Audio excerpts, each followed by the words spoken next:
Hello everyone, my name is Siobhan Gorham and today I will be speaking about Turkey and its plans for nuclear energy.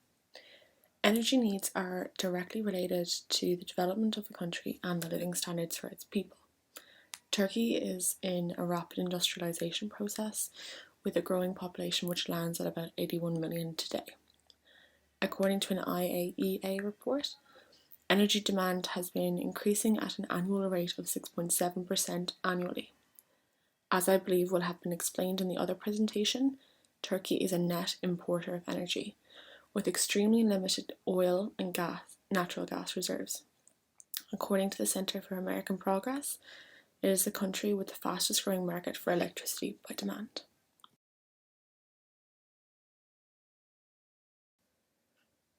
In this presentation, I will be exploring the need for nuclear energy, what nuclear energy consists of, the plans for nuclear plants, and the issues arising from them. The problematique is, will nuclear power reduce or increase dependency on foreign energy suppliers? In brief, the idea for building nuclear plants is to limit Turkey's expensive dependency on foreign energy suppliers. When we look at the proposed plant projects later, you may notice that they are extremely dependent on foreign investors. So there is a possibility of these projects not truly releasing Turkey from its dependency on others. So before we get into the heavy duty stuff, I'd like to talk through a few policies and terms. So Turkey is bound by international and bilateral agreements when it comes to nuclear energy production. It is a party to the NPT, the Nuclear Non-Proliferation Treaty, which limits nuclear power states to just 5. It also is a party to the Comprehensive Test Ban, which bans them from conducting nuclear tests, the Chemical Weapons Convention, and the Biological Weapons Convention.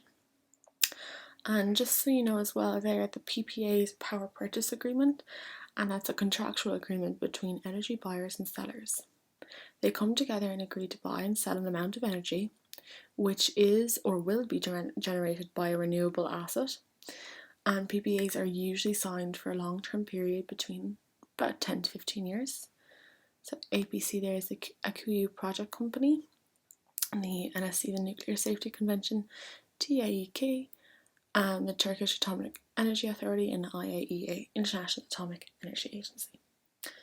The last one there, they're the World Central Intergovernmental Forum within the UN system for scientific and technical cooperation in the nuclear field, whose mission statement reads that they work for the safe, secure, and peaceful uses of nuclear science and technology, contributing to international peace and security and the UN's Sustainable Developmental Goals. So, what actually is nuclear power? Well, nuclear power uses fission, which is the splitting of atoms in a nuclear reactor. This creates heat, which is used to turn water to steam to propel turbines. A single uranium pellet, which is only slightly larger than a pencil eraser at the top of a pencil, contains the same amount of energy as a ton of coal or 3 barrels of oil. Nuclear energy accounts for about 10% of the world's nuclear energy supply, as you can see in the graph, which gives you a good idea as to what is used. Nuclear power, as compared to gas, coal, or oil, is seen as a much riskier investment for private companies. However, nuclear energy actually ranks last in deaths per unit of energy produced, according to a NASA study that will be in the bibliography. Think about how the byproducts of fossil fuels are pumped into the air at enormous rates. Nuclear byproducts are heavily monitored, and if they are finished what they have to be stored incredibly deep into the earth, well below the biosphere, as opposed to, see, the products of burning oil would be very much in our own atmosphere. So you may remember vividly the events of Chernobyl, which was in 1986, for example. But remember that people are dying silently every day as a result of oil and coal, with increased cancer rates. So it can be seen as better in terms of CO2 emissions and climate change. but it is a midterm solution. It is generally accepted that it is a risky form of energy, but it has the ability to draw us away from non-renewable sources in quantities that solar and wind simply can't compete with. The energy that is produced by nuclear power plants is renewable, but that fuel that is required is not renewable.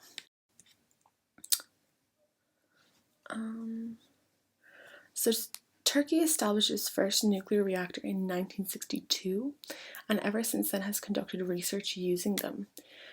Turkey has also made several attempts to develop nuclear power plants since then, which have all failed just mostly due to logistics, site issues, finances, among other reasons. The prospect of gaining independence from imported energy sources is incredibly appealing for them. As it stands, the ratio of production to consumption will be reduced to 23.5% in the early 2020s, and this situation will cause serious risks for sustainable development.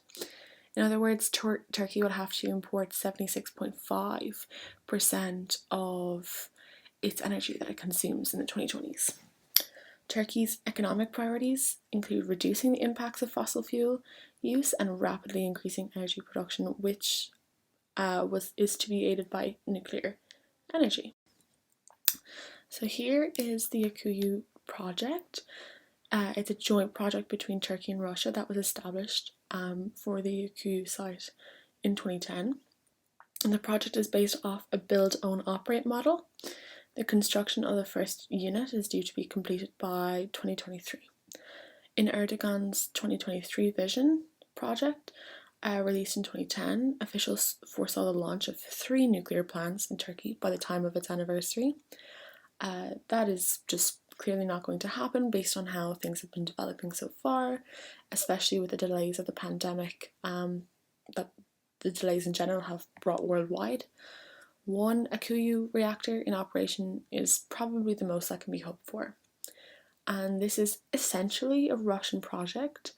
Russian nuclear conglomerate Rosatom, which is the Russian State Atomic Energy Corporation, will initially hold a 100% share of the APC, and that share will not drop below 51% at any time, so they will be the major shareholder indefinitely.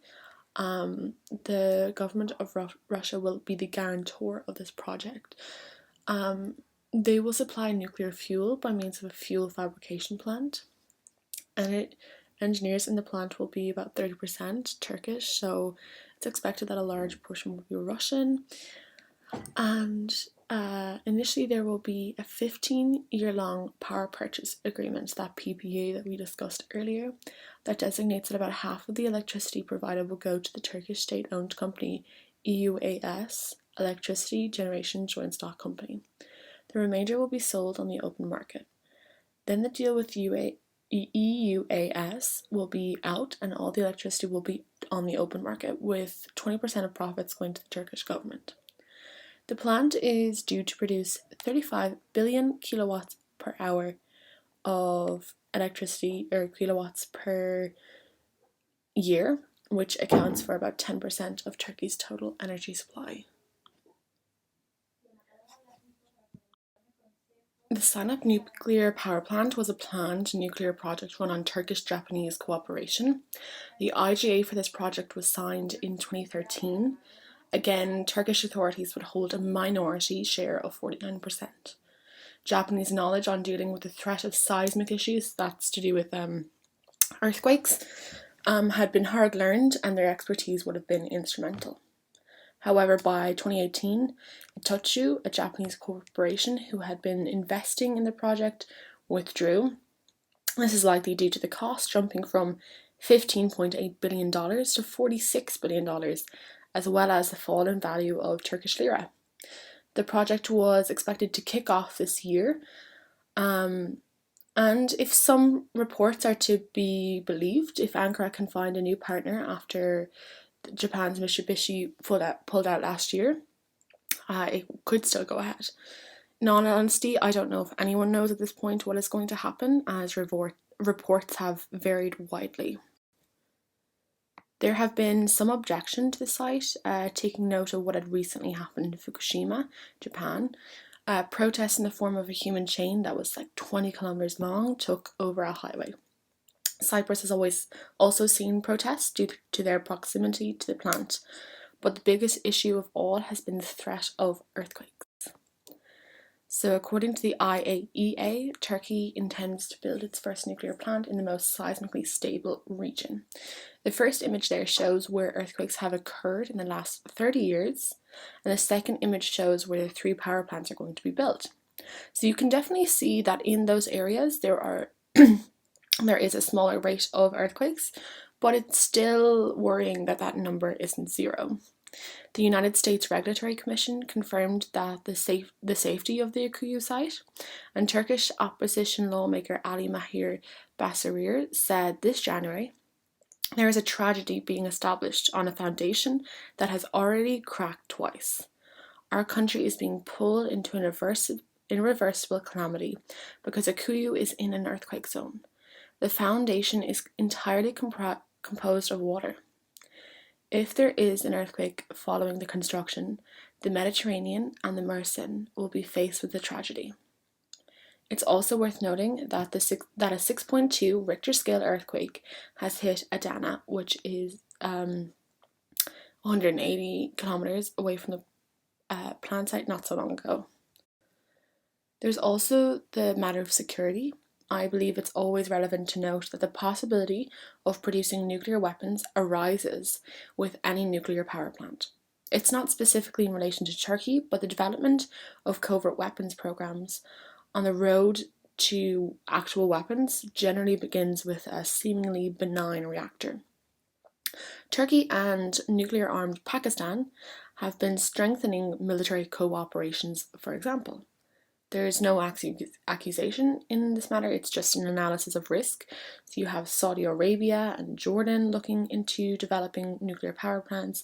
Israel is thought to have nuclear weapons. Iran could very much be on the way to developing them if they haven't by now. Nuclear reactors could become a prime target should instability occur. And Turkey isn't an enemy-less state. If you just take perhaps issues with Syria, Kurdistan Workers' Party into account.